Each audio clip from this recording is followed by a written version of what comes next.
Hi, good evening, everyone.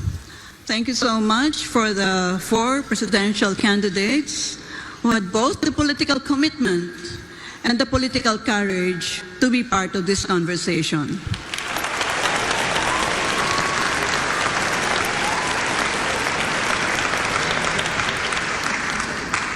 My area of research and expertise is on foreign policy and defense and security, so my first question will be within the rubric of these issue areas.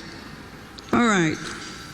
If the Quad were to become a collective security alliance, you, as our country's chief architect of our foreign policy, are you going to make the Philippines as a member of the Quad?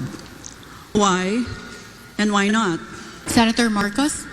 Yes, I think any of these agreements we should, of course, encourage, as long as it is very clear to us what is the advantage to the Philippines. What the professor just mentioned was she spoke about the great powers trying to carve out spheres of influence. I reject that model that I believe no longer applies in the geopolitics of the modern world. The old Cold War thinking. We have to apply our own way.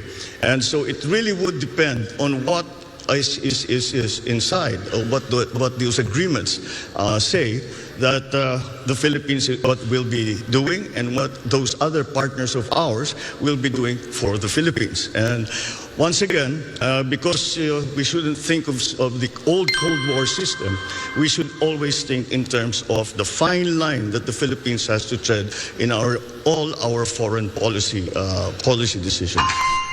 But if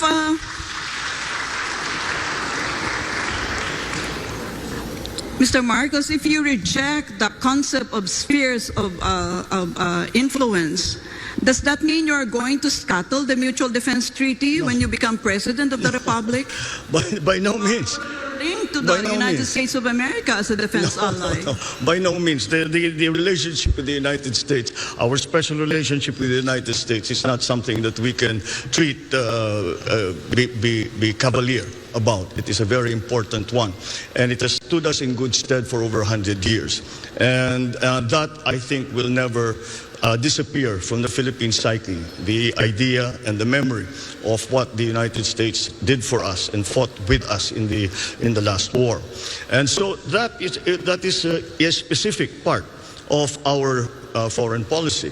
But then as we approach, we know that we are a hot spot right now. The West Philippine Sea is a hot spot in geopolitics right now. And that is why we still have to find our own line in terms of all of these arrangements. Except the one simple principle is that we will not cede 1 square inch of the Philippines to any country. Aaron, do I have time for one more follow-up with Mr. Marcos? Yes, Professor Carlos. Yeah. Okay. If that is the stance that you have taken, Mr. Marcos,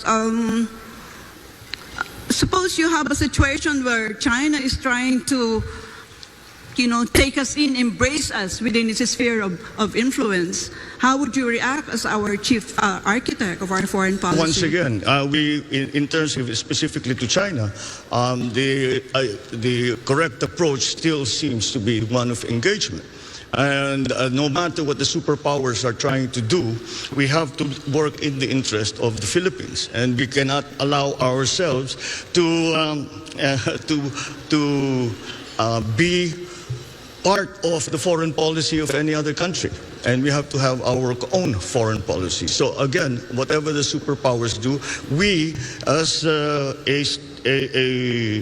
highly strategic geographic, are having a highly strategic geographical location in the world, really have to walk that very, very fine line between these great powers who, I always say, these are great powers, we are in between. If they sneeze at the same time, we disappear from the map. And that is something that we always have to keep in mind.